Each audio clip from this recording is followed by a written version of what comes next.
Hi guys, how's everyone? Excuse me. How is everyone doing this evening? Hopefully all is well. We've got Sebastian's going to be chiming in here in a moment. Can everyone hear me? Can you say on the live chat? We've got this new microphone, so I want to make sure that it's working. Can everyone hear me here? Okay, fantastic. Couple announcements to get things going. Number one, if you guys want me to, or if you want to make sure that I see the question, do a super chat and Sebastian will pull those up and text me in real time so I can make sure that I get to your question and answer it as thoroughly as possible. One thing that I wanted to kind of make everyone aware of is I'm getting completely overwhelmed with questions, people emailing me and hitting me up on Twitter, which is fantastic, but I just don't have time to answer everything. And it pulls me away from other things that I'm doing in my life to make money with real estate and all these other balls that I'm juggling. So if you want to book an hour of my time, just what I found on YouTube is that other creators are just charging 199 bucks an hour. So I figured, well, let's just do that. You can email Sebastian and set up an hour where we can do a Skype call and I can answer your questions specifically. Let's see, the address that we're using for that is admin@georgegammon.com. Next is a video tomorrow that I'm making, I think is extremely important. I get a lot of questions on money versus currency, or people wanting me to do a video on that, which it's coming out tomorrow. But in my research, I've kind of stumbled upon a philosophy that I don't think most people really think through, because we've been conditioned in the world today to look at money or currency as the ability to consume. And it's not. It's the only thing that allows us to consume is our own productivity. So currency is just a way for us to trade my productivity for your productivity. And money is more of a way to store your excess productivity from the past. So I'm going to dive into that on tomorrow's video. I think you guys are really going to like it. It kind of opened my eyes to a different way of thinking, and it shows us why we're in a bind from a financial standpoint, why this financial economy has grown and completely overwhelmed the real economy in the United States. Okay, and I wanted to make sure that everyone was at least aware of the fact that I started doing a Saturday show. We're going to try it out on Saturdays, called the Rebel Capitalist Show. And it's where I either get on there and kind of rant about what I'm looking at or what I've been thinking about the week prior in the news, or I interview someone. This last Saturday, I interviewed a great buddy of mine, the Uneducated Economist. So if you haven't checked that out, it's a great back and forth, great dialogue. We discuss a variety of topics. I think you guys are going to love it. And next week, we've already got one lined up, but I will let that be a surprise. So, okay, let's get on to the questions here. I know someone had some early questions. I'm going to try to zoom back up. Ben Jones asks, I have, let's see, what is that, 100,000 gold, 5 grand in silver, 60 in dollars, see, or 600 in dollars, have a fixed rate, 3.2%, owe 190 on a house. What would you advise to do? Boy, Ben, I'm not really following you there. You've got, let's see, in $600 or 600 grand in a house. So I'm assuming you've got a 30-year fixed rate mortgage that you owe 190 on.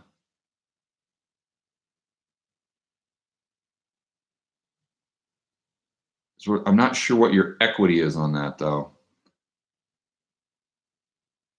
Maybe you can put in the chat what your, just let me know what your equity is on the real estate that you have. I get what you have in gold and silver, but let me know what your cash position is and what your equity is in the real estate that you own, and I can give you a better answer. Okay, and then you've asked a couple more. Okay, I'm going to try to get to someone else to kind of spread it around here. Fact asks the question: did you see the clip of Biden saying he likes children? No, I don't want to get into that, man. No. Rich asks: I live in the United States. Will the trade deal that President Trump has been working on strengthening the economy, or is it too little, too late? Oh, Rich, no, I'm sorry, buddy. The trade deal is nonsense. It just is. If you look at it through the perspective of Kyle Bass, I totally get that, and that we have to do something to retaliate. Whether or not that's going to be positive or negative long term, I think that's up for debate. The one thing is we cannot bring manufacturing jobs back to the United States. That's not going to happen. So why is that? Because the United States is a very high cost place to produce things. And so if you go down your local Walmart or Target and walk down the aisle, if the United States produced all of those things that you see at Walmart, no one could afford them. Additionally, you would have to build the factories required to produce all that stuff.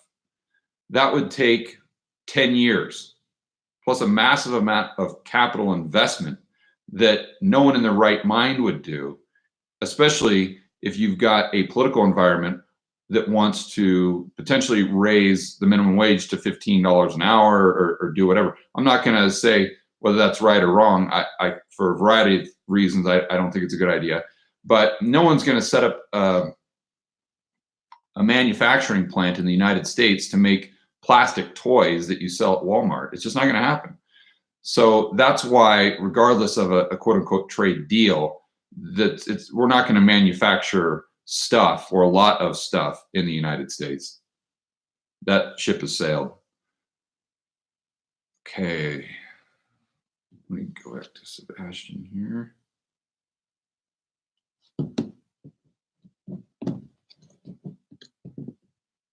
Okay, next question. Mauricio asks, I am new to your channel, love it. Awesome, Mauricio, glad you're enjoying the content. I've relocated to Portland, Oregon. That's where I was born and raised. Should I buy where I live or keep renting until prices go down? I rent a condo. Okay, you need to, I'm not gonna say you need to do this. What I would do if I was in your situation is I would rent in Portland for just the foreseeable future, meaning until RV ratios came down. That's what I'm thinking in my head. But in reality, the RV ratios in Portland probably aren't coming down or getting better anytime soon. So I would take the money that you've saved to purchase a home or a condo, and I would move that over to a linear market like Kansas City and buy a rental property, because the RV ratios are going to be far superior in a place like Kansas City. It doesn't necessarily have to be Kansas City, but a linear market like that where the price to income ratios are a lot better. You're getting a lot more cash flow. And at the end of the day, you're going to make a lot more money doing that. And for a further description, or if you want to get into the weeds on that, look at a video that I've got on the channel called Rent or Buy. I think that's the thumbnail. That'll walk you down that path and show you the math as to why I think that's a much better use of your savings.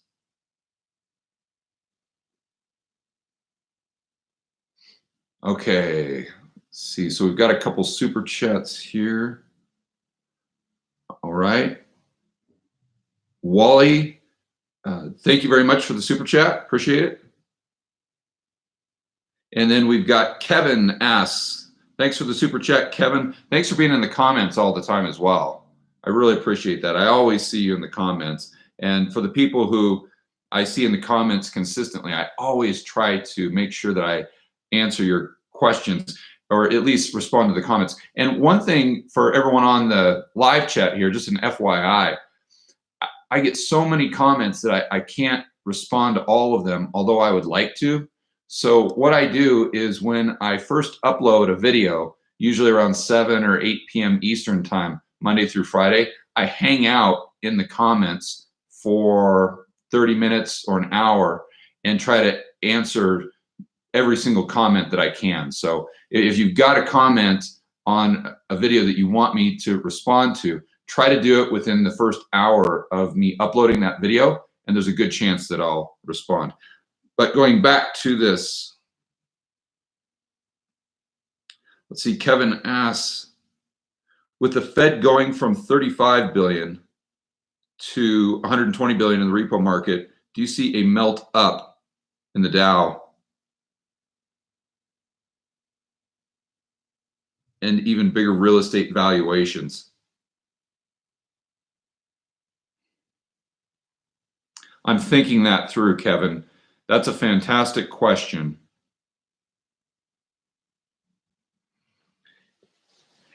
In order for me to answer that question with a lot of confidence, I would have to know what those people are doing with the money that they're quote unquote borrowing in the repo market. If it's to paper over an insolvency issue, then that might not flow directly into the stock market. If you want to get really conspiratorial and say all these big banks got together and said, screw it, we're not going to lend into the market because we know that if we don't lend into the market, the Fed will. And we know that from a psychological standpoint will create probably more demand in risk assets, meaning equities. So what if they meaning the banks, just decided, hey guys, screw this repo market thing. We're just getting 0.25% or whatever, 50 basis points.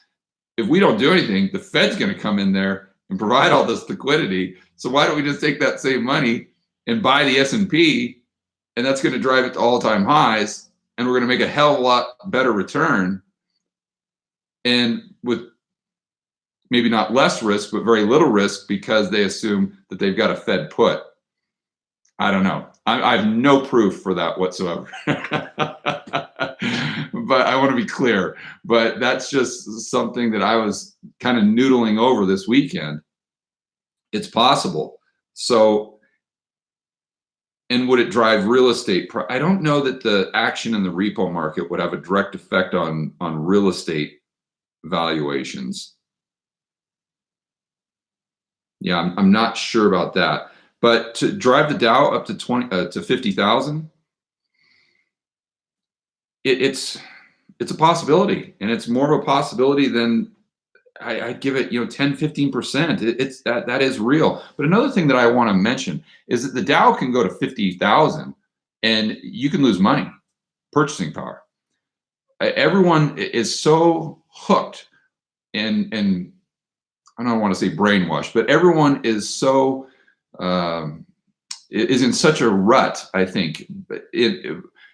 What I mean by that is they're so trained to see things in terms of what a nominal value is, and associating a nominal value with real value. And that's not the way it works.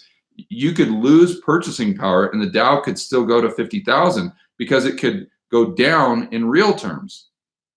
I want to make that point. But that's probably the best answer that I can give you, Kevin, is it's definitely possible, and it's the possibility is high enough, or the probability is high enough that it's something that I would consider, and therefore there's no way that I would short the Dow, not only because of the excess liquidity or the expansion of the Fed's balance sheet, but more so because it can go to the moon or infinity just through pure inflation and you're still losing money like Venezuela. Okay, Baruch. Hey, Baruch, thanks again for being here on the live stream. Do you expect the silver miners to shoot up more than the gold mines? Well, it would depend on the discrepancy or the differential in the prices of gold and silver. I know that that's high right now, so I would assume that that would translate into the miners as well. But I think that the silver play is a great speculation. I don't know if I'd look at it right now as much of an insurance policy as gold, because with the market being at all-time highs, if it gets cut in half, that potentially could be a bigger problem for silver than gold. And if it's a bigger problem for silver, then it's going to be a bigger problem for the miners. So I think that that's a great way to speculate, but keep in mind that you are taking a little bit more of a risk.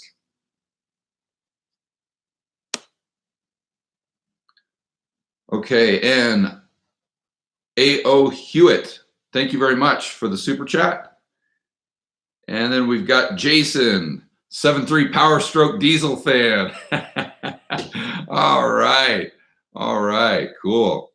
Thanks for your hard work. I'll contact you through the admin. Hopefully it's okay. Thanks for your okay, great, Jason. I appreciate the super chat. And if you're a big fan of the 7.3s, then you know exactly what I'm talking about. That if you can get a 7.3 in a no rust state with under 100,000 miles on it in good condition, you park that sucker in your garage and it's going to have the exact same purchasing power, if not more, in 5-10 years, regardless of what happens to the economy. So you get it, my friend. You get it. Awesome. All right, Darren, thank you very much for the super chat. Appreciate it. And let me go right back to the questions.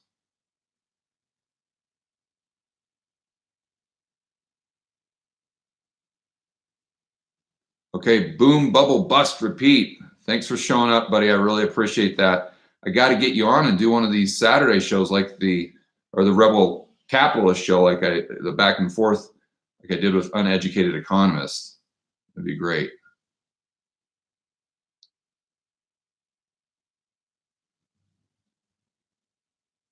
Okay, question. Lewis asks, would it be worth buying a property in California with the intent to house hack?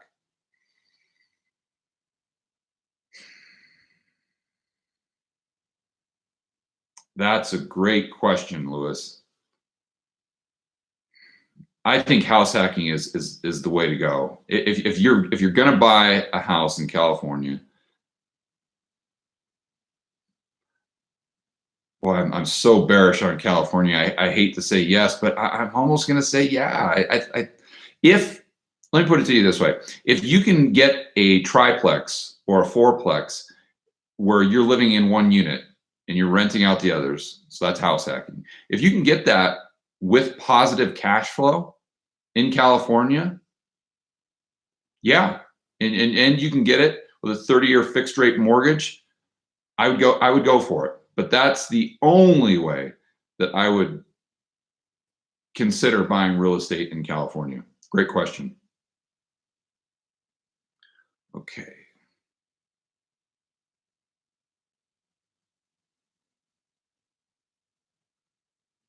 Oh, let's see here. Sorry, guys, my chat stream just kind of shifted.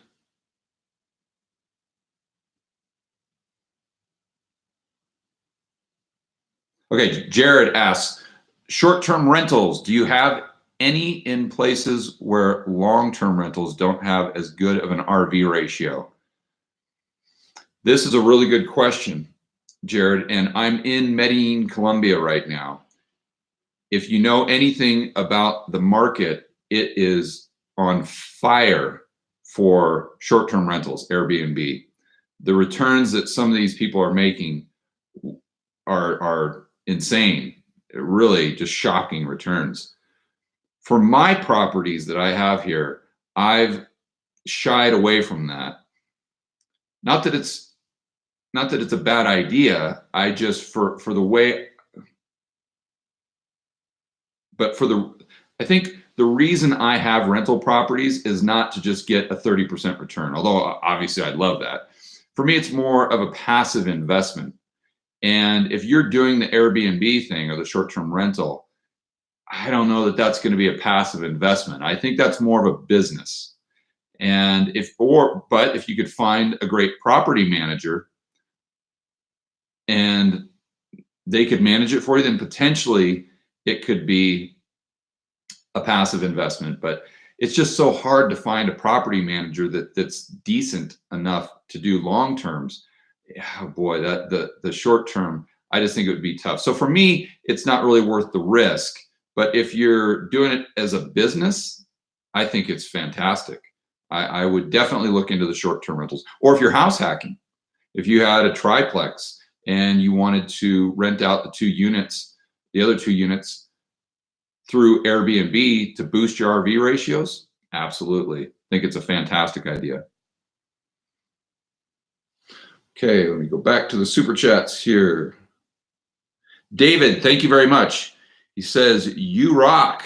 Okay. For each dollar printed, how much purchasing power is destroyed?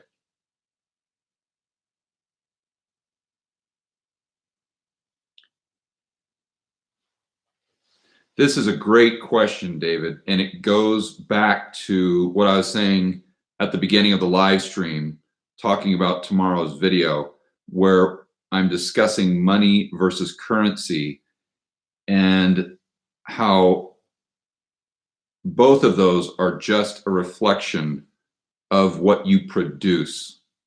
So I don't want to give away too much of the video, but in my opinion, every dollar that is printed is a dollar of purchasing power that is destroyed. I think it's 1 for 1 because I don't think there's any free lunch. And how is that done? That is done through inflation.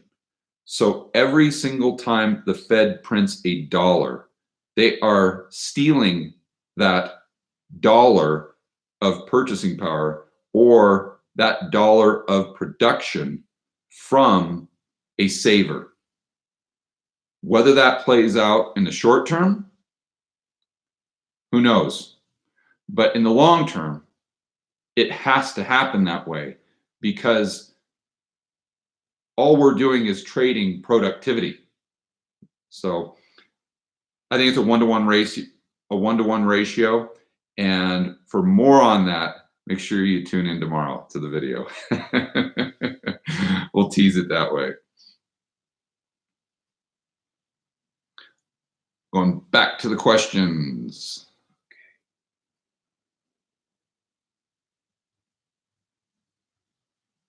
Hello, it's Damie asks, George, your thoughts on going heavy on precious metals, almost all in?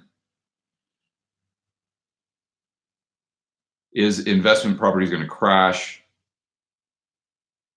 If we have 6 figures cash, what should we do? Well, this is a tough question to answer right here. If you want, again, I hate to sound salesy, but because that's not what it's about. But if you really want me to go into this head first or really dive in and get to the nitty gritty, you should contact Sebastian so we could do an hour call. But let me try to summarize.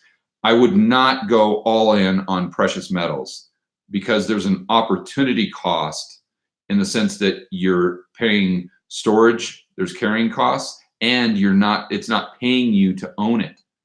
And you could say, well, George, if you think that the price of gold is going to double or triple over the next 10 years, why wouldn't you go all in? Because no one knows that. There are no certainties in life. None. There are only probabilities. So I could say that the probability is very high that gold goes to 10,000, but it's not a certainty. So if it doesn't go to 10,000, or if you have to wait 10 years for it to do that, Your opportunity cost is that you don't have some of your portfolio allocated to an asset that is paying you to own it. The reason I like rental properties is even if you get it wrong, meaning your macro outlook, you're still getting paid every single month. That check comes right in the mail. So as long as the property makes sense from the day you own it, like my buddy Jason Hartman says, you're good because you're basing your investment decision on the return that you're getting from day one. And if you stick with starter homes, there's most likely always going to be demand for those from a rental standpoint. Now, if we go into this Armageddon type situation, which I'm not going to say it's probable, but it's the probabilities again are more than zero, then yeah, you might have a house that you can't rent out. But I wouldn't base all of my investment decisions on that scenario playing out. So that's why I don't like precious metals for 100% of your portfolio. I don't like anything for 100% of your portfolio. The third rule that I have is diversification. So no, I don't do that. Or I mean, I don't want to say that. I wouldn't do that if it were my money. Is investment properties going to, okay, I addressed that. If we have 6 figures in cash, what should we do? I would go into investment properties with some of it. I would look at gold, but as an insurance policy. So maybe 5-10%. And then I would have a little piece for speculation. And then I would look at, if you're able to do the homework required, you might look at some foreign stocks, some stocks that pay you to own them, meaning a good dividend that you can get cheap right now based on the CAPE ratios. But that's only if you're a little more sophisticated and you have time to do the research. Okay, we got some more super chats here. Jesse says, great content. Thank you, Jesse. I appreciate the kind words and I appreciate the super chat. With no price discovery and QE going to insane levels, will the Fed turn the next recession to a depression?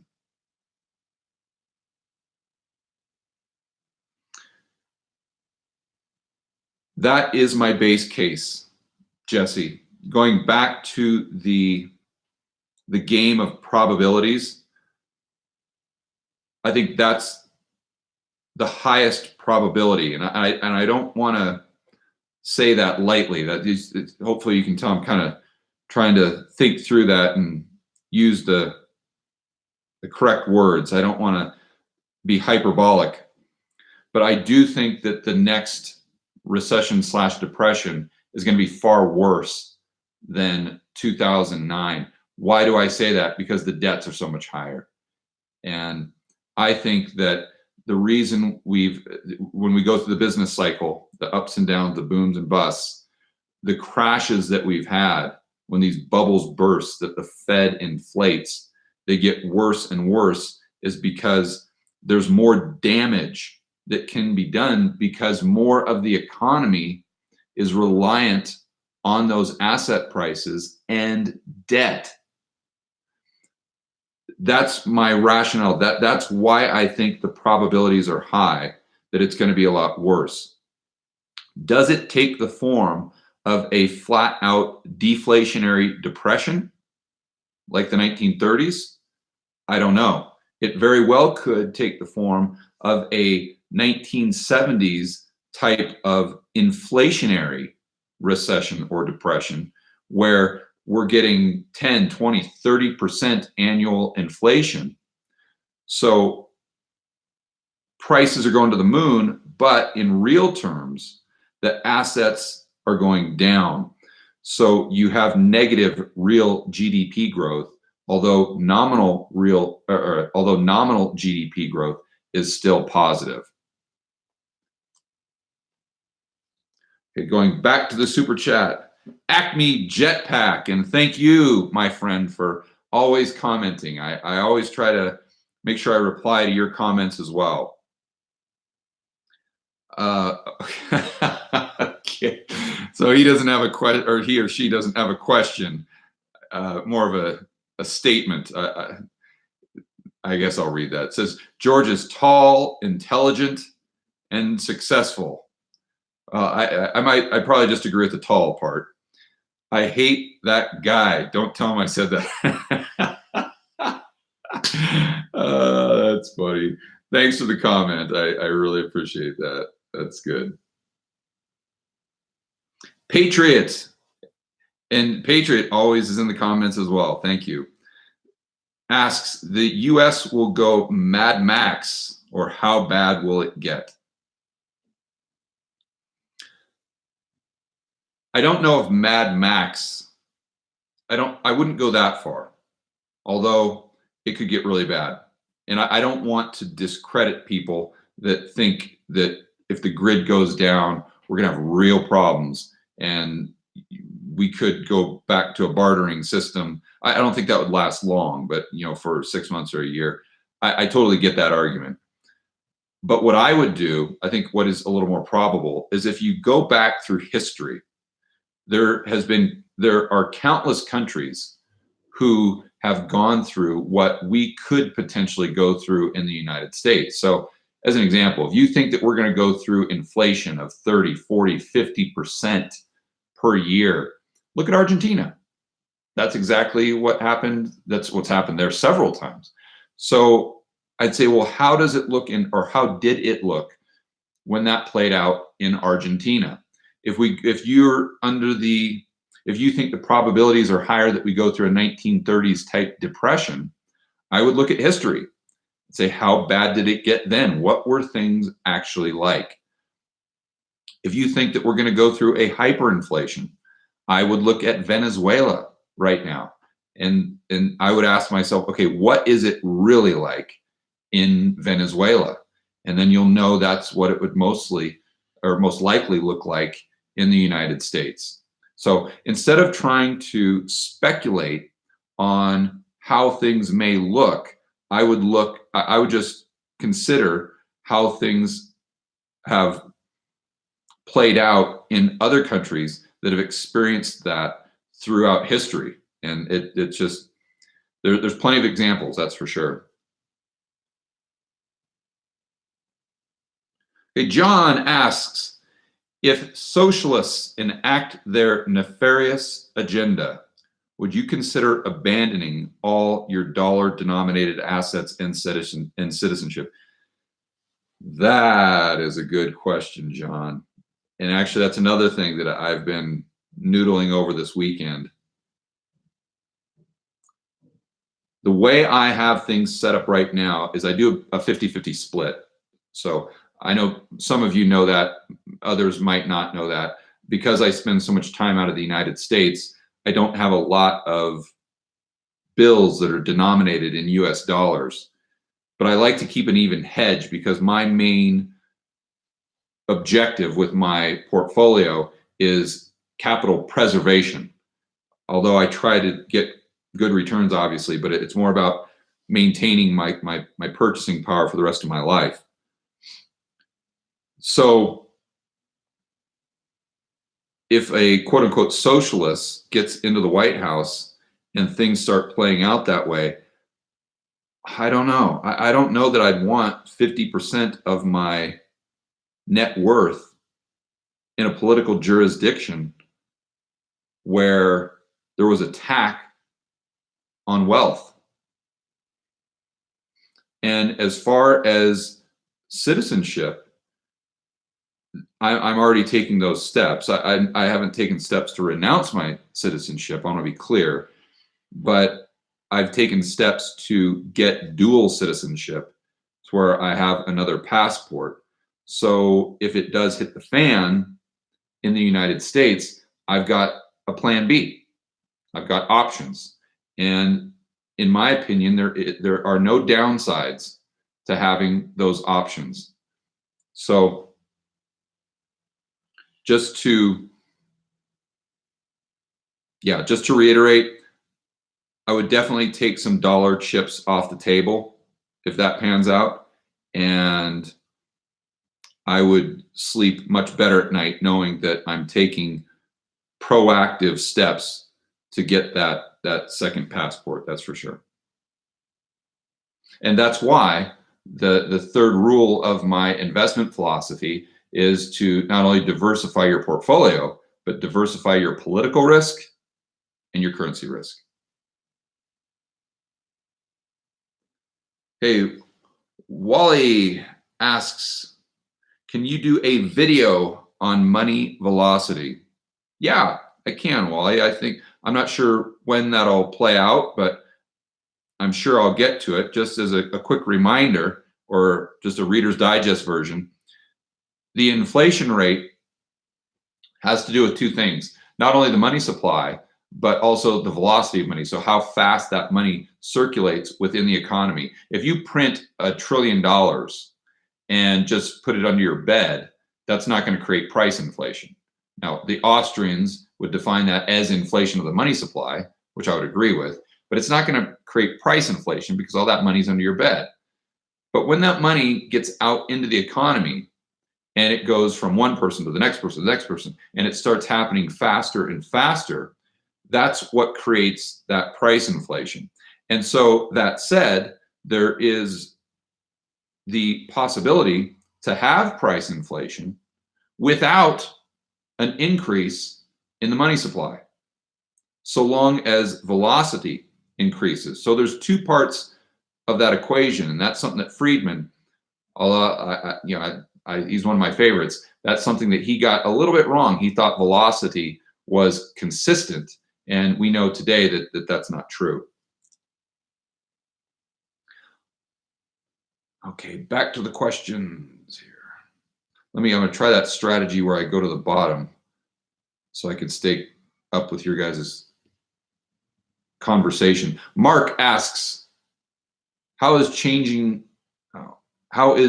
gold for Colombian currency? Seems you are getting a better return when out of the United States. I'm not sure your specific question, Mark. I think you're asking, or you're assuming that because gold is at all-time highs in most every currency other than the dollar. So you're getting a better return on your gold investments in other currencies. It all depends on what your bills are denominated in. So right now, since I have been in Colombia for the last few months, most of my bills are denominated in pesos. So yeah, it is a better return because gold at an all-time high, or I don't know if it's an all-time high against the peso. I would assume that it's at an all-time high against the peso. Okay, Thomas asks, can you share your property manager in KC? Yes, Vopal Property Management is who I use. And just on that note, Thomas, I just did a video with Christina Brown, who is my real estate agent in Kansas City. What we shot it. It's kind of one of the reasons I'm kind of tired right now. My brain is a little bit scattered, but that's going to be coming out either next weekend or the weekend after, where we take a deep dive into the Kansas City market so you guys can understand it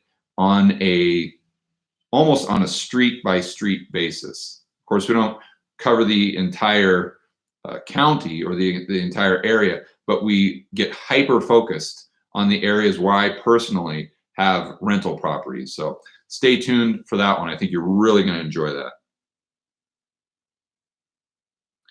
All right, Cody, thank you, Cody, for the super chat. Asks, I work in the ethanol industry, and I was curious about whether or not the future looks good for renewable energy or big oil. Electric vehicles will be the death of renewables.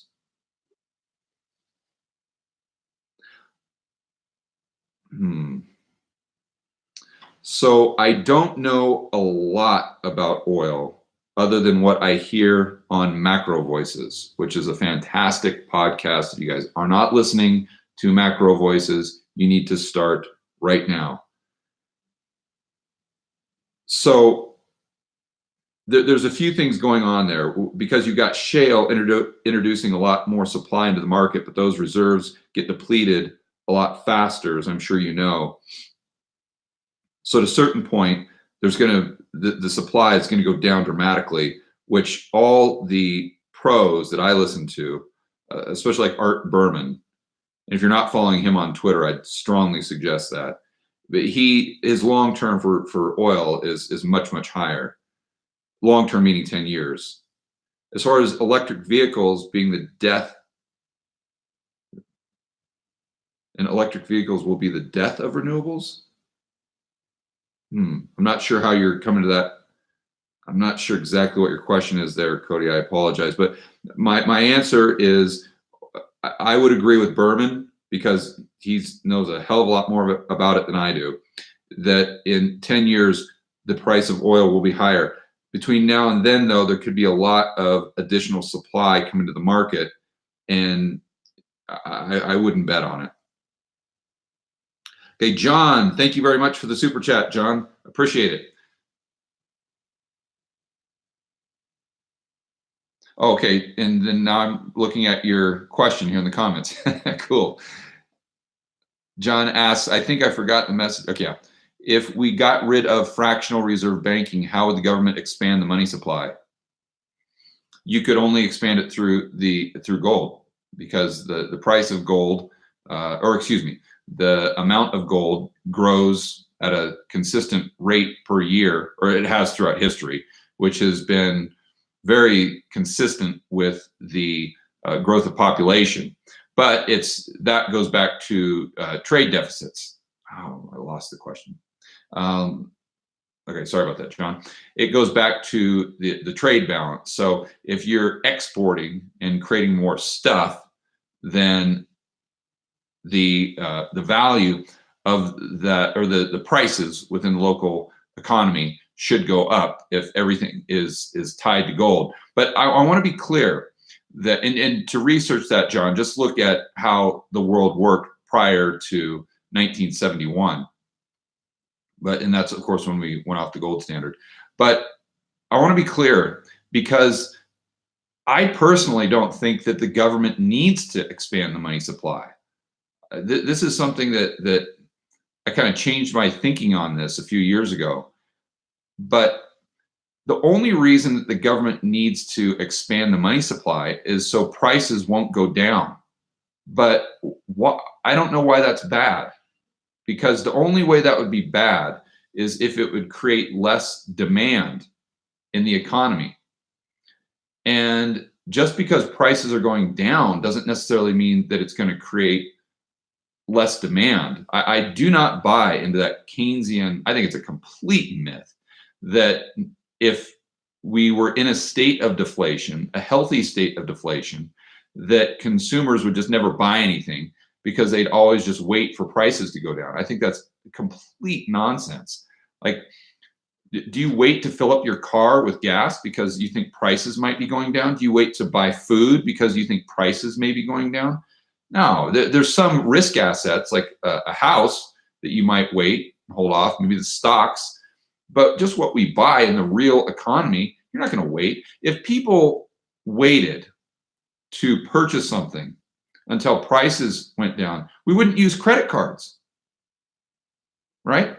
What's a credit card?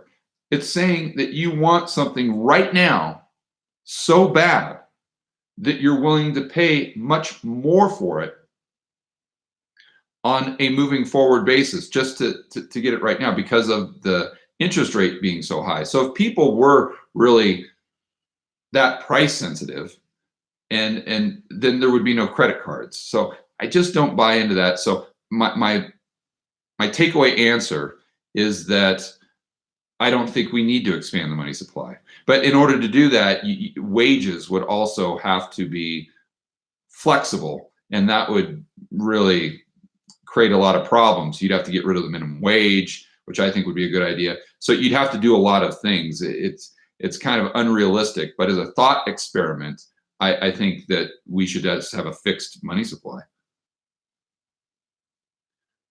Hey, Jesse asks, I hear they call the repo market the pawn shop for banks. Yes. Will the Fed let anyone fail? At this point, it seems like the Fed knows the end is close. So that is correct, Jesse. They call it a pawn shop because it works the exact same way. And if you don't know what they're referring to, in a pawn shop, you can take, let's say, your computer, your laptop, and you give it to the pawn shop, and they give you a loan, or they give you money for that. And the idea is that in a week's time, you come back to the pawn shop and you buy back your computer. And so that's the exact same thing that happens in the repo market, where a entity XYZ will take a collateral. It might not be a computer, but probably a treasury, and they'll give that to the pawn shop. And then the person that owns the pawn shop, or the entity of cash, will give them the cash for that treasury. And they have a contract, or they have an agreement that the person or the entity that took the cash is going to come back tomorrow, or maybe in 14 days, or in 30 days, and they're going to buy that asset back at a premium. And that's how the pawn shop, or the person doing the lending, entity doing the lending in the repo market, that's how they make money. So then to further answer your question, will the Fed let anyone fail? I don't think they will. But at a certain point, if we start getting inflation, they're not going to have the choice. And the market is going to create the failures, whether the Fed likes it or not. At this point, it seems like the Fed knows the end is close. I think they know the system has a lot of flaws. And if you can imagine this dam where it's got leaks coming out, and the Fed is just putting their finger on this leak and a finger on that leak and their big toe on that leak, and they're putting their elbow on that leak. And I think that's what's going on right now. Patriot asks, what is my go-to drink? Do you enjoy whiskey? My go-to drink. I don't drink that much. I went out last night and had a couple beers because I really like the UFC. I'm a huge UFC fan, and they had a pay-per-view last night. So I went out with a couple buddies, went to sushi, had a couple beers. But yeah, I mean, I like the old-fashioned and stuff, but I'm not a real connoisseur. I don't know that much about it. So if I had to say a go-to drink, I'd just say a beer. Okay.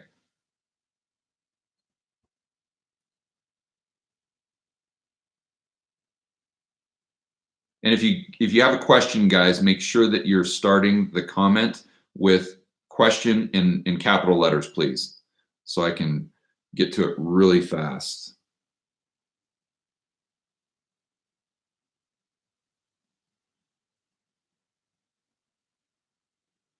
Okay, Abel asks a good question here. Abel Dominguez asks, what's the best gold investment if the government steals your money? So I'm assuming you're saying because the government has stolen or taken people's gold in the past. That's why I think it's really important that you diversify your political jurisdiction, Abel. And if you have gold stored outside of the United States, I don't think there's a way that the US government could make you bring that gold to the States and give it to them, because you're dealing with a completely separate set of rules and a different political jurisdiction. So I think that's, I don't know if that's your specific question, but that's what I would advise if people have a lot of gold. I like keeping it on me, or in the house, or in a safe, or whatever, something that you have access to as far as the coins. But if you got gold bars, I'd look at storage in different parts of the world that maybe the future outlook is a little bit more stable, let's say.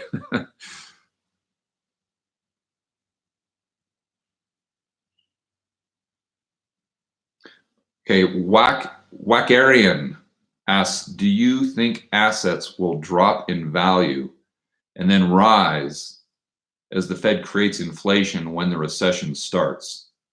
How long is the buying time during the dip. Let's define value first and foremost. And this goes back to the video that I'm doing tomorrow, which I think is so crucial. Value is not price. Those are two completely separate things here. And I think that you're using value as a synonym for price. And I want to try to get people to not do that. So do I think asset prices will drop and then rise because the Fed prints all this money? I definitely think there's going to be, or there is, a Fed put. They're going to print as much money as they need to prop up the market from a standpoint of price. That doesn't mean that they will prop up the market from a standpoint of purchasing power, because the market can stay the same or go up in nominal terms, but lose value in real terms. And the Fed can only do that until a point in time when we have inflation that hits the real economy. If we get into a 1970s type situation where the government has to issue bonds in a currency outside of the United States dollar, and people say, oh, well, that could never happen. There's no way that would happen, George. That's just crazy talk. Well, it happened in the 1970s. It's called Carter bonds. And those were bonds that the US government had to issue. I believe it was in Swiss francs, because no one wanted dollars. They didn't trust the dollar on a long-term basis. So you can imagine, if we move into that type of situation, how is the Fed, with inflation running at 12, 15%, the actual CPI, not the shadow stats numbers, but the actual CPI is showing 10 or 15%. Think of how that would look in the media. I mean, you'd be hearing about this nonstop. Go back to the 1970s. Look at some of the episodes of Donahue, which for you younger folks, that was the big talk show at the time. A lot of his episodes were on inflation. Everyone was talking about inflation. That was the big problem for the United States, and it was the problem that everyone in the real economy, the Joe Six-pack, that's the problem that they were talking about. So especially nowadays with social media, think about inflation, the CPI running at 15%, and then the Fed coming out and saying that, oh, we're going to print another $4 trillion and add it to our balance sheet to keep stock prices from falling. I mean, there's no way. They can't do that, because people would see that, rightfully so, as inflationary. So that's the limit on that. That's when the Fed pays the fiddler. That is their kryptonite.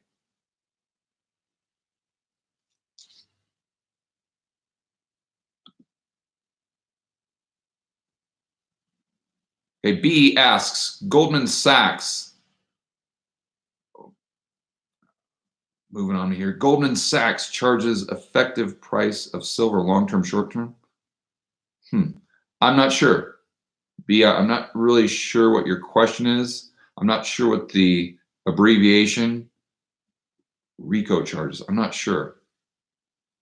Tom asks, China is making their own crypto. Will it outlaw Bitcoins and dollars? I think so. I think that long-term, the governments will create their own digital currencies. They're going to do this because it gives them the ability to micromanage the economy, not only from a demand standpoint, but maybe even a supply standpoint as well. It allows them to take interest rates negative, limitless negative. They could go negative 20%. There would be nothing stopping them from doing that. And you couldn't go to the bank and extract your cash, obviously. There could be no runs on the bank. This is like nirvana for big governments. So I don't see how they're going to not go that direction. If they go that direction, then you're not going to, if you're the government, you're not going to want something to compete with that digital currency that you create, because that's the whole reason that you're creating that digital currency. Now, I think Bitcoin has been given a pass because, number one, politicians just don't understand it. They're just not smart enough to get it. And they don't really see it as a threat, and they can't micromanage the economy to the extent that they could if they had a digital currency. So if this Bitcoin is out there, well, who cares? Because they can't manage what you spend your money on with the dollars as they exist right now. So I use the example of if you get a DUI, let's say, and right now the government can't come in and say, okay, well, from now on for the next 5 years, you cannot buy alcohol. And now we could debate whether that's good or bad, whatever. But the bottom line is they can't do that, because you could just take cash and go to your buddy and say, here, go grab me a 6-pack. If we had a digital currency and that was all we had, the government could block you or block vendors from accepting your quote unquote dollars for that 6-pack of beer. And so since it gives them that level of control, in that case, Bitcoin would be a threat, and I don't see them allowing it to pan out. I could be wrong, and I hope I'm wrong. I 100% hope I am wrong, because I love Bitcoin. I love the philosophy behind Bitcoin and all cryptocurrencies. I think that money and currency should be democratized, but I don't see that playing out if governments get a whiff of how much power they would have with that government issued digital currency.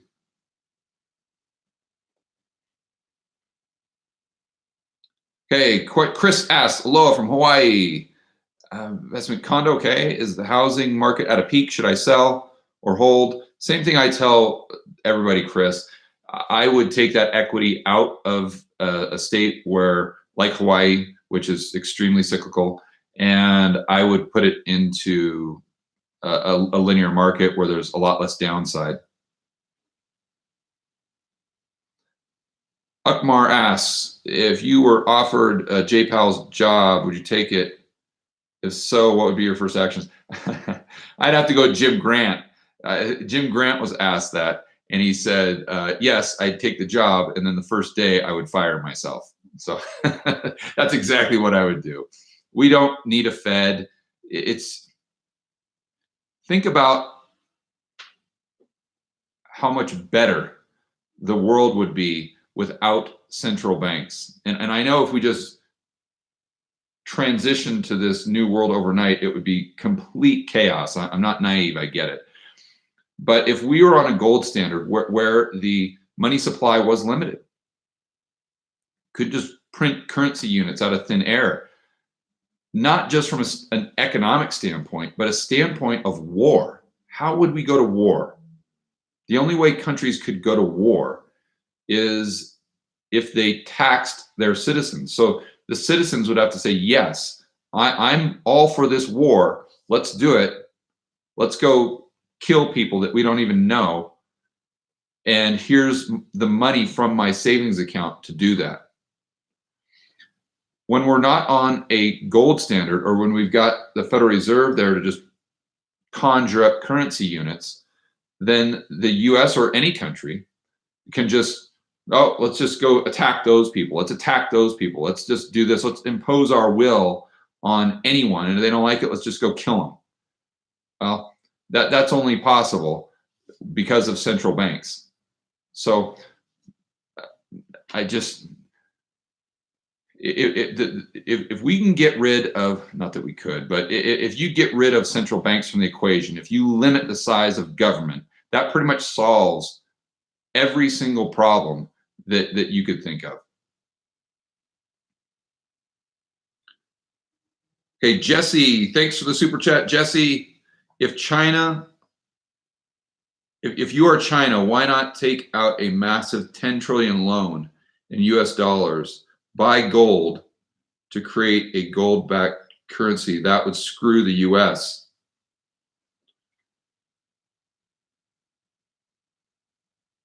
Well, I mean, who's going to loan them the 10 trillion in USD, number one?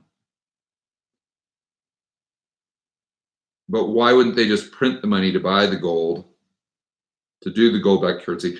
But if you look at the gold flows, and this is just what China admits, I know Rickards does a lot of work on this. China is hoarding gold. I think they're hoarding, they're already doing this. I mean, they're buying or taking, extracting as much gold as they possibly can right now. And I think that they're doing that because they are not optimistic on the future of the dollar, and they have so many dollar denominated assets in the form of treasuries. So I'm not sure if they could pull that off exactly, Jesse, but the concept of what you're saying, I think they're already doing that.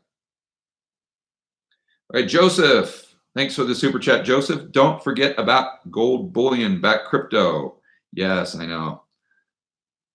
Would love to see you look into it and do a video. Yeah, I've actually, one of the people that I've interviewed, I think it's Mike with Rethinking the Dollar, has some content on this company that you're talking about, Joseph. So maybe I can get him on and have him explain it further, and we do it for an episode of The Rebel Capitalist. I think that would be really cool, because I think he already knows a lot more than I would know by just researching it over a weekend. Okay, Clip Critics, thank you for the super chat. Why are the private shareholders, or who are the private shareholders that own the Fed?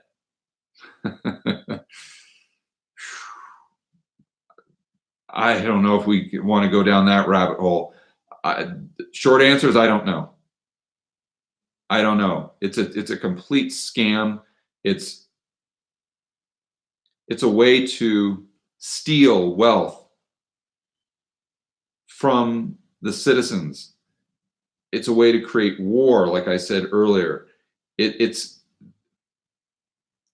just, there's so many negatives from that. And to think that there are or could be private entities that are benefiting from that is really, it's disgusting, but I'm not sure who they are.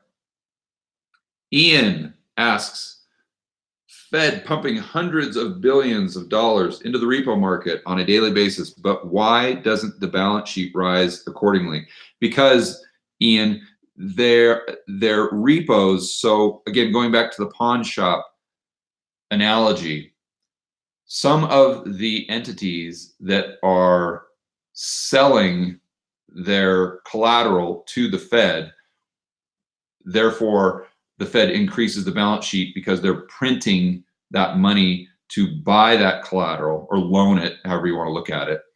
That entity is going to come back either the next day or whatever the term is on the repo, and they're going to buy that back. So just because the Fed prints the money initially doesn't mean that it's still out there in the system, because that entity borrowing will go back and give that money back to the Fed, and then they incinerate it.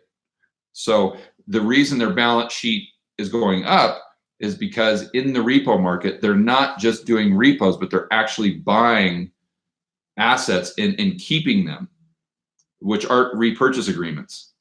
So that's the main reason why that balance sheet continues to go up.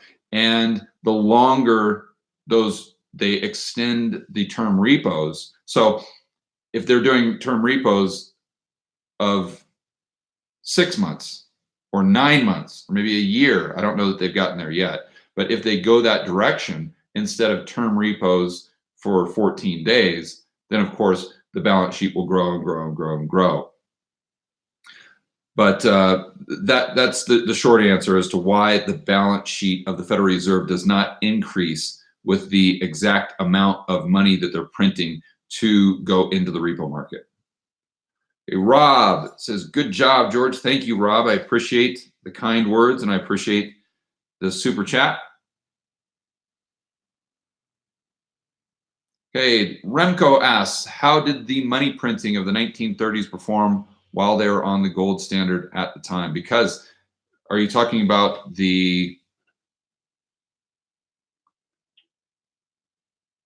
so I'm not sure your exact question there, Remco.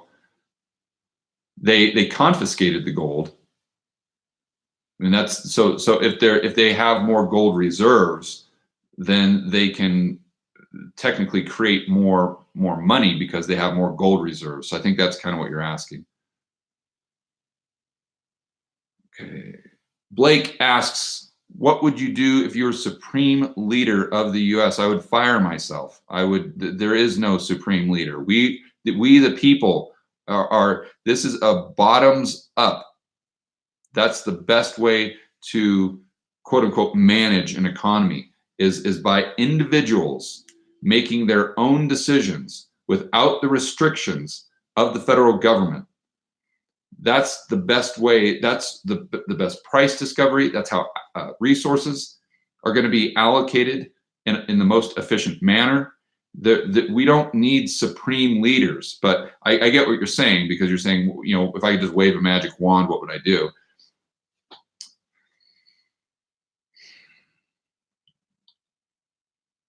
I would probably stop manipulating interest rates. That would cause the US to go into a huge recession / depression. That would cause a lot of pain, but I would just bite the bullet and do it, because the faster you take the medicine, the faster you're going to get to a recovery that is actually sustainable. And a good example of that is if you look at the depression of 1920 and 21. Most people forget that started off as a depression just as severe, if not more severe, than the depression that we had in the 1930s. What was the difference? The difference was in the 1920-21 depression, the government did zero, nothing. They just, there's a depression. It is what it is. And we had a V-shaped recovery. Just boom, we were out of it and back to the races. Where in the 1930s, they came in, and FDR, which, as most of you know, is probably my least favorite president. Not that I like any of them, but he's the one I like the least. He comes in and says, "Oh, we can't have this. Let's just do all this government spending. Let's create all of these regulations that are going to further restrict the economy from doing what it needs to do to actually get back on track."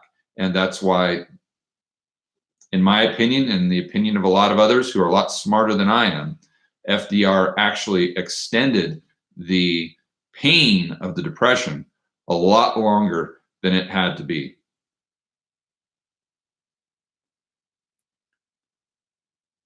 David asks,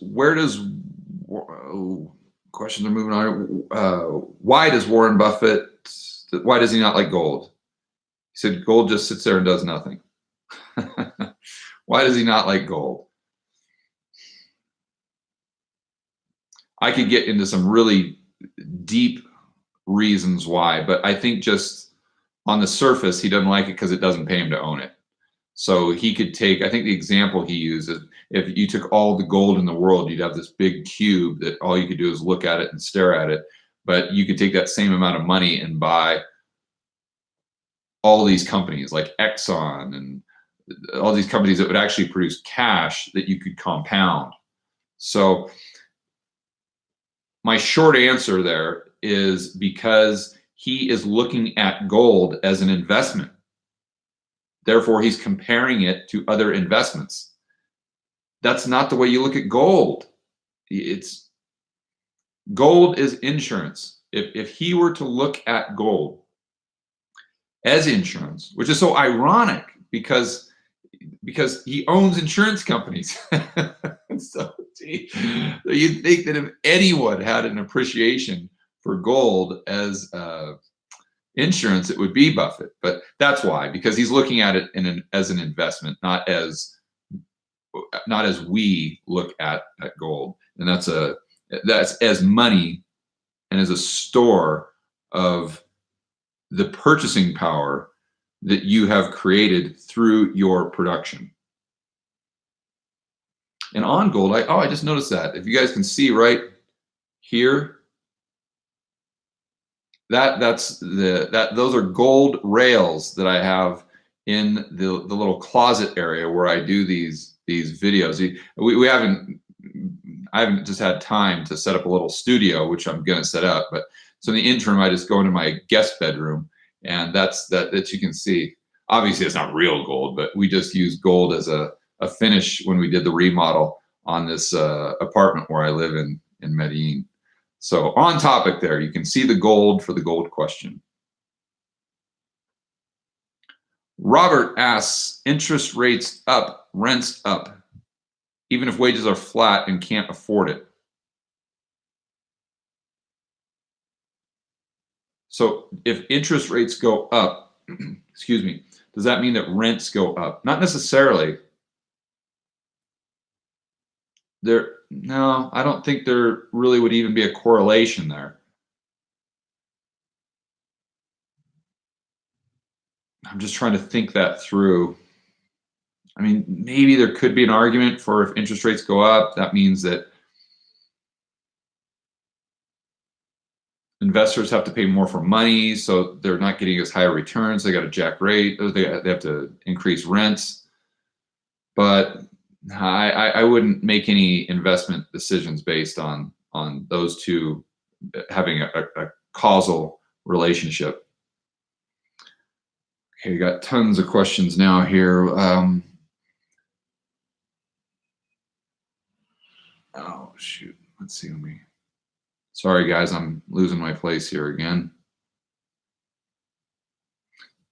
Okay, Koloki asks, if silver is a hedge on inflation, how is that silver trading the same? Okay, so I don't know that silver is a hedge on inflation. Not that it hasn't gone up when we've had inflation, but I don't know that it's a specific hedge like gold is, because it's so much more of an industrial metal and more so tied to the market. So that's how I'd answer that question.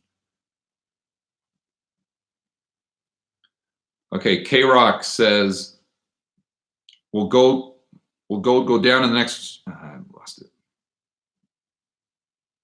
Will gold go down in the next recession? Or will we go into stagflation, like Schiff says? Buy gold now or after? I don't know if gold will go up or down because I don't know what type of recession we're going to have. If we have a deflationary recession or an inflationary recession / depression, that could mean two different things for the price of gold. Although I think that gold is such a safe haven asset, if we do get a depression or prices actually go down, I think the price of gold will go down, but it won't go down as much as other things. So you'll still increase your purchasing power. And I hopefully I'm answering your whole question. Oh, here I found it again. Okay.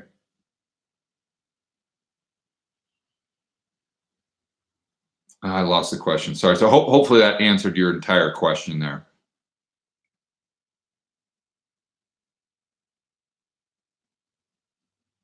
Oh, I remember what you asked. You asked if you should wait or buy gold now. What I suggest is having a core position in gold. So if you don't have 2-3% of your portfolio in gold right now, I would do that at any price. I would just rush out tomorrow morning, buy the physical gold, store it, keep it in your garage, whatever. And I would have that as a core position. Then I would start to research to try to understand the price action of gold a lot better, and then determine with the other 2 or 7% of my portfolio that I want to allocate to gold, is now the right time to do that? Or maybe I dollar cost average wait for dips and buy gold on dips. But I would start with a core position. So if it does go to the moon overnight, you're not left high and dry.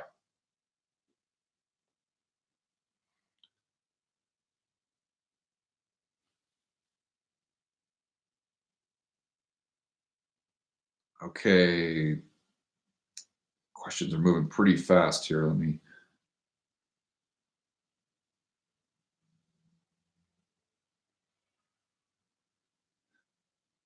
Oh, Dr. DD asks, what's the best month or months to visit Medellin? Looking to live outside the US for a couple years. Really, any month is great to visit Medellin. I'm a big fan of weather. That's how I make a lot of my decisions on where I want to spend time. And I've been to over 40 countries. I have never seen weather better than Medellin. It's in a very unique spot on the globe, to where it's basically always spring. They call it the Valley of Eternal Spring. The temperature, just go to, when we get done with this, go to weather.com or whatever it is, and look at the weather for the annual weather, the fluctuation in temperature for Medellin. It never changes. It's literally the same temperature every single day, every single night. So if you like 80-degree days and 67-degree evenings, you're going to love Medellin any time of year. I'd probably suggest coming after January 15th, because for the holidays, most of the people in Medellin, they check out and they go up to their fincas, which are farms. They go up into the mountains and the hills to really spend time with family. So there's not a lot of action in Medellin during December and January. But as far as from a weather standpoint, it's perfect all year round.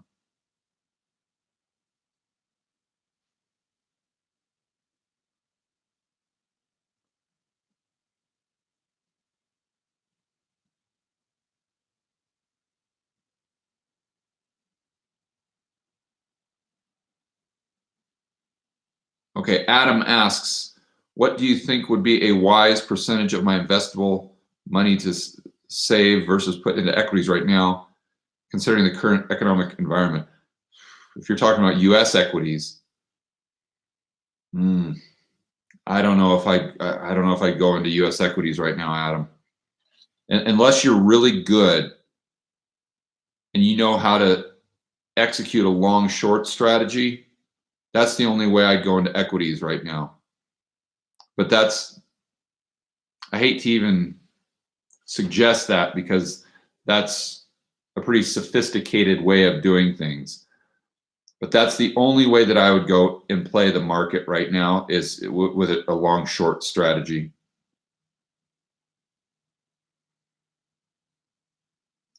The problem with cash is that if we get some stiff inflation, you're going to be losing a lot of purchasing power. So I'd have a little gold as an insurance policy. That's a hedge against you losing the purchasing power with the currency. And I'd take any liquidity that I was saving for a rainy day, meaning money that powder that you're keeping dry to potentially buy assets when they crash. I would probably take that, put that into T-bills and roll it over every 3 months, maybe 6 months. So then you're at least getting I don't want to say a decent return. At least you're getting some sort of return on your money, and you've got a little bit of a hedge on inflation, assuming that if we did get some bigger inflation, that the Fed would raise interest rates. That's going to give you a higher rate of return on those T-bills that you're rolling over.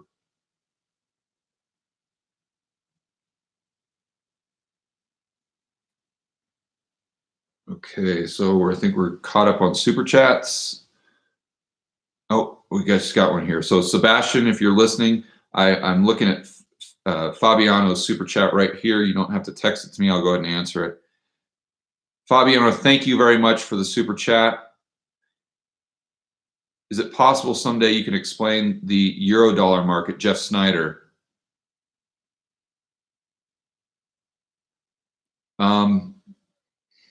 I can explain it from a 30,000 foot level, Fabiano, and I will definitely do a video on that. Just so you guys know, I have Sebastian reaching out to a lot of these pros that I think most of us really look to for their research and their experience. Guys like Rick Rule with gold, Jim Rogers, Mark Faber, Doug Casey, and then other guys that are really in the weeds with this stuff, like Jeff Snyder. I've got Sebastian reaching out to those guys so I can interview them for the Rebel Capitalist show that right now we're doing on Saturdays. So I would like to take it a step further and not only do a video on explaining the euro dollar market from a 30,000 foot level, but also get Snyder on so he could do kind of a deeper dive and explain things that there's just no way I could explain. And also what might be cool is if I had Jeff on and we were going back and forth, he was explaining things, and then I could cut in the middle of the dialogue, go to the whiteboard, explain exactly what he was saying on the whiteboard, and then cut right back to the interview. That might be a good way to do it right there. But also what I'd suggest is going to Macro Voices. And if you look at that podcast, they've done extensive episodes on the euro dollar with Jeff Snyder. They call it Euro Dollar University. So that's the first place that I would start, is going there and trying to understand that. It gets a little esoteric because that's a podcast for sophisticated investors. You're not going to have a whiteboard with that one. I can tell you that. But that's definitely where I'd start.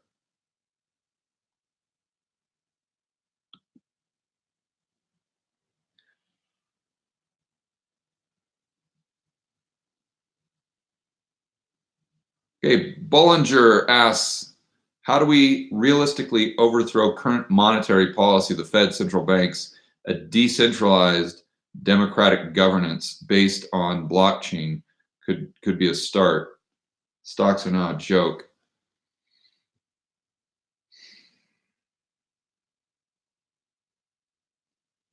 I don't want to be pessimistic, Bollinger, but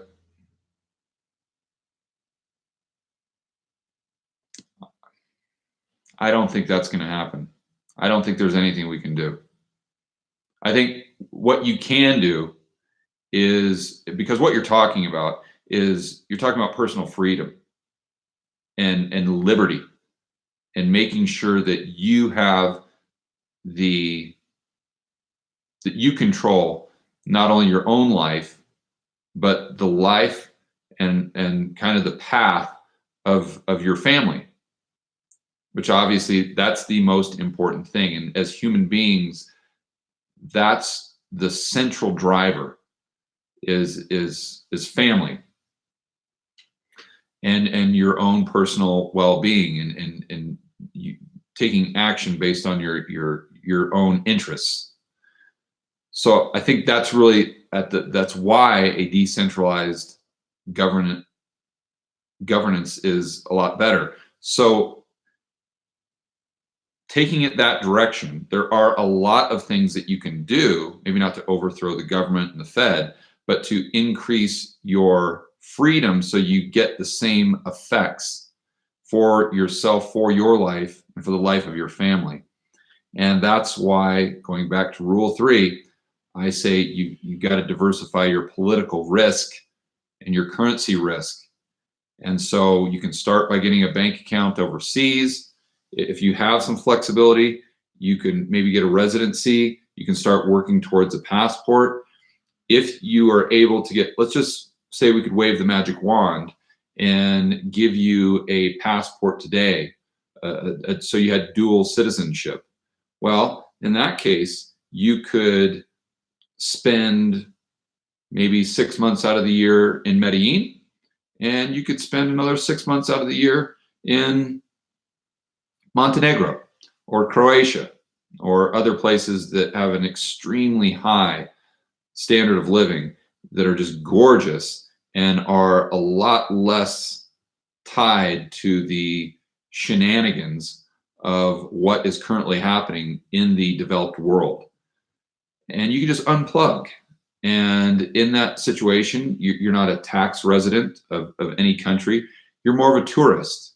And as Doug Casey says, and I 100% agree with him on this, is that if you can situate your life, and I realize most people can't do this, but if you can situate your life to where you're always a tourist in a country as opposed to a citizen, you're always going to be treated a lot better. Once you become a citizen of a country, or let me put that different, once you become a tax resident of a country, you can have citizenship in a country and not be a tax resident. But once you're a tax resident of that country, then you're the milk cow, or as Casey says, sometimes you're the beef cow.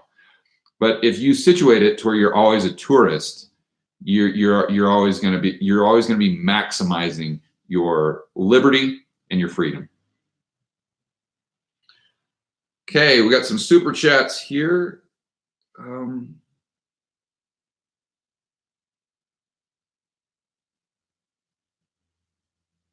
The high, I'm not sure what the high VIS, high visual economist, maybe.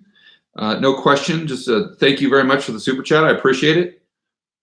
Send Sebastian what your channel is. Maybe, I don't know if you got a YouTube channel or something. Maybe we could do a collaboration or something.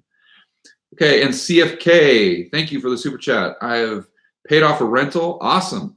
Great job. Is it wise to leverage new mortgage and use cash to buy another and keep doing that? Yes, it is. It is very wise. And if you look at the last video that I did with Jason Hartman, I think that's the one that that's the one that I posted this morning. We go into his strategy. He calls it refi till you die. Now, he does it so where you can consume without and pay fewer taxes. But I would take it a step further and say, well, you can deploy that strategy by, once you get a significant amount of equity, which obviously you have 100%, you can take and you can refinance that equity. So you're extracting that from the asset itself. Now, the key here is you want to make sure that you're buying the right asset. So you don't want to take your equity, you don't want to refi and buy a condo in Seattle. It's not what I'm saying. Assuming that we're talking about buying a starter home, hopefully under the cost of construction, in a linear market, in a great neighborhood, 3-bed, 2-bath, 1,200 square feet, something super simple like that, then I would say yes, that's definitely a good strategy. And then also you refi and then hopefully spin that or parlay that into a 30-year fixed rate mortgage, and that's the way to go. Then you're getting paid to short the dollar.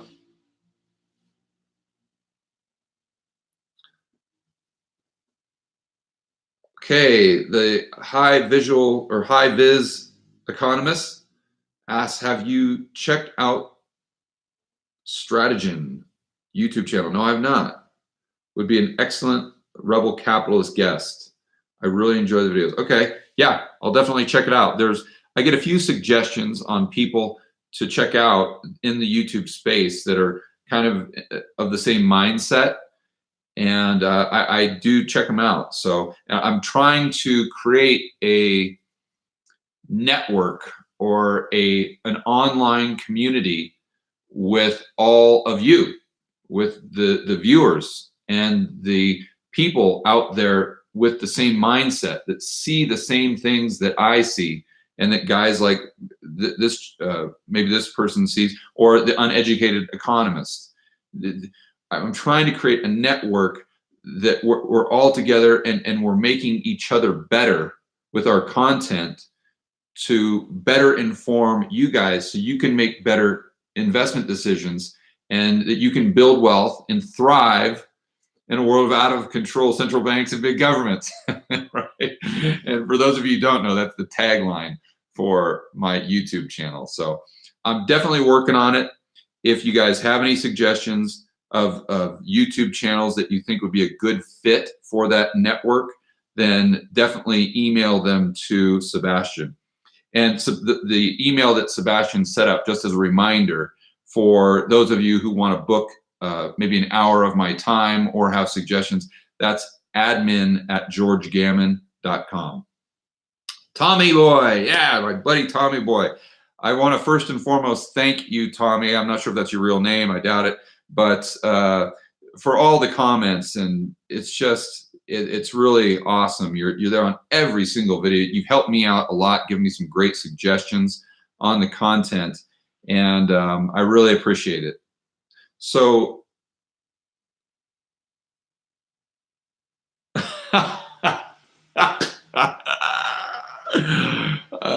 okay, I'm gonna read this out loud. This is funny. This has got a funny backstory. He says, this is not a quote unquote bribe, but if it was, would you consider changing your stance on the new Corvette? Oh, no, no, no, no. You cannot pay me enough money to make me change my stance on the new Vet. This is funny. He had a comment the other day, because I always talk about how trucks are a store of value. And correct me if I'm wrong, Tommy, but I think you were saying that you wanted me to say that the brand new Vet would also be a store of value. So that would be more ammunition that you would have to take to your wife to convince her to go along with that purchase. And I said, absolutely not, that I'm going to side with your wife on this, because number one, I don't like Vets because they're just a ripoff of a Ferrari. So why not just buy a Ferrari? And number two, I don't like new cars because the second you drive them off the lot, of course, as we all know, they lose 50% of their value. So that's the backstory on that super chat. Thanks again, Tommy. I appreciate it. And I look forward to seeing the comments on tomorrow's video.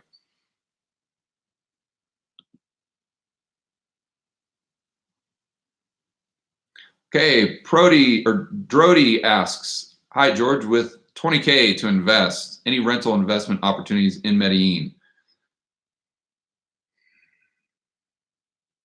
No, that's going to be tough, Drody. That's really going to be tough, my friend, because the downside with a market like Medellin is there's zero access for foreigners as far as a mortgage is concerned. You can get hard money. A buddy of mine down here named Chris, really good guy, does hard money loans, but that's going to be 12%. If I've got 20,000 to invest, U.S., especially if I lived in the U.S. and all my expenses were denominated in dollars, I'd probably look at just getting a nice rental property in the U.S. in maybe Little Rock or Kansas City. If you go to Jason Hartman's website, jasonhartman.com, you can look at the markets that he's currently involved with, and that will give you a good idea of kind of those linear markets that he likes. But maybe take that, put a down payment on a rental property, 30-year fixed rate mortgage. Make sure you get it in a good market with all the things that I suggest, which, just to reiterate one more time here, at the sake of, or at the risk of being redundant, is starter home, good neighborhood, 3-bed, 2-bath, if you can get it. Obviously 4-bed, 2-bath is better. Just maybe 1,000, 1,200 square feet. But the point is a starter home, and in a really good neighborhood, and then use that 30-year fixed rate mortgage to short the dollar. Okay, sorry guys, I got a couple things going on here at the same time.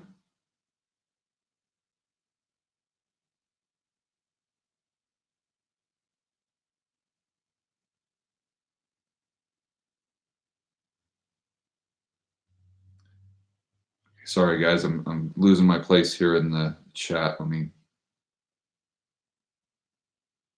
Crypto asks, excuse me, is multifamily better than single family?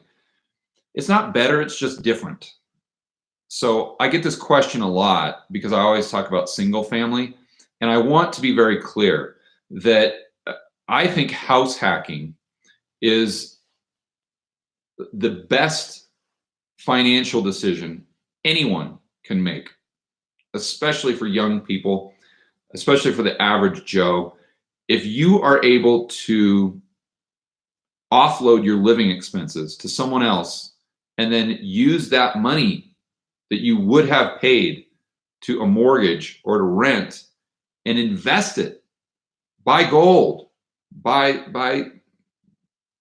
whatever, foreign stocks, just buy something that's going to pay you to own it long term. Buy more rental properties. That it's if you do the math on just taking $1,000 a month and over 30 years, and if you can get a 5, 6, 7% return, just go to a compound interest calculator and look at how much money you have. That's your retirement right there. Boom, done. And if you've got a good enough triplex or fourplex, and if you're not someone who needs a ton of money to get by, that in and of itself is your retirement. And after 30 years, your tenants pay off the mortgage, you own it free and clear, and then you go live somewhere else, and you're just taking 100% of that positive cash flow and boom, putting it right in your back pocket. You don't need Social Security. So it's just a great way to go. So again, I'm going off in a tangent here, but the bottom line is I think multifamily is great, but it's just different. If you're someone like me who puts more of a priority on liquidity, then residential is better. Because if you want to sell that asset, you're going to have two types of buyers. You're going to have an owner occupant and you're going to have an investor. If you have multifamily, then that limits your buyer's pool, because you're not going to be able to sell that to an owner occupant. So it's just a little less liquid, and that's why I prefer the residential or the single family home. I'm sorry, that's a better way to say it. Okay, Sebastian is telling me we're at 1 hour and 35 minutes, so that means it's dinner time for me. I'm going to answer a few more questions, and then I will see you guys on tomorrow's video.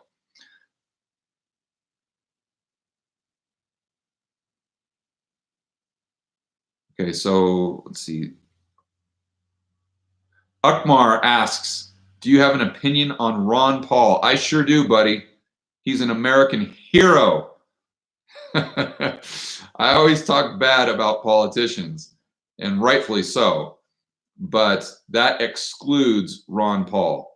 I love Ron Paul, and I don't agree with him on everything, but let me be clear.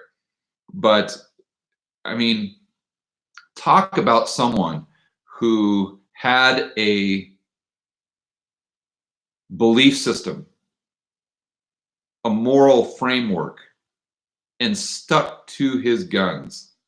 I mean, he's been saying the same thing since the 60s, and he's never changed his tune. Compare that to all of these other just scumbags, politicians who lie about everything, and they just have no moral backbone. They have no moral compass whatsoever. They just say whatever they think they need to say in order to get your vote. It's disgusting. And Ron Paul, whether you like him or hate him, you have to give him credit from the standpoint that he never did that. And that's just, you got to give that a lot of respect. So I really like Ron Paul.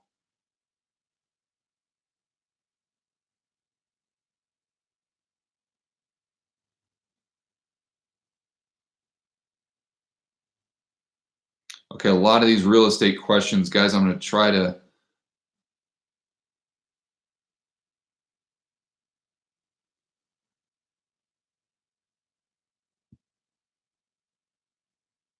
Well, it looks like all the questions are real estate here, so that's fine. Let's go ahead and answer another real estate question. That can't hurt.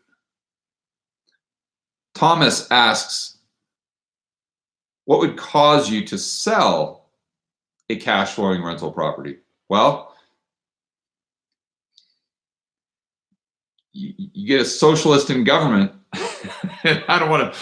Well, I don't care. I was gonna say I don't want to piss anybody off, but I'll piss everybody off. Warren or Sanders, you get one of those knuckleheads in the office, and yeah, I would definitely consider selling my cash flowing rental property in the United States, because I don't want that equity being under the jurisdiction of someone who is putting a target on that equity, and they want that equity to distribute to other people.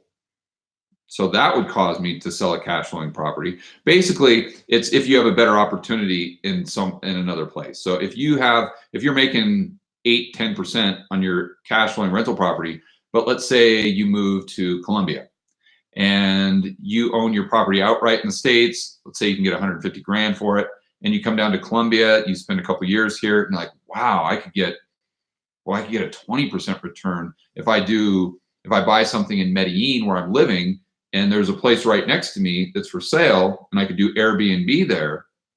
Then that's why you'd want to sell that cash flowing asset, because you can get better cash flow and a better deal somewhere else. And that goes back to one of the reasons why I like the single family homes, because they're going to be more liquid. So if you do find a better opportunity, you can sell it faster, get that cash, bring it to where you want it, and then take advantage of that new opportunity a lot faster. All right, and I think I want to make sure I've got all these super chats. I do. And just as a reminder, guys, if you want to book an hour of my time so I can really get into the weeds on your specific question, email Sebastian at admin@georgegammon.com. And then I would like to encourage everyone to check out that video tomorrow, because it's personally one of my favorites as far as the message. And I think it's something that everyone really needs to hear. And I'm going to dive into the difference between money and currency. But on a more important level, I'm going to go into what creates purchasing power. And it goes back to your own personal productivity. And the way I'm going to outline it, I think it's going to be a little scary, but I think it's also going to have a strong positive message that's the main takeaway. So we'll see you guys tomorrow.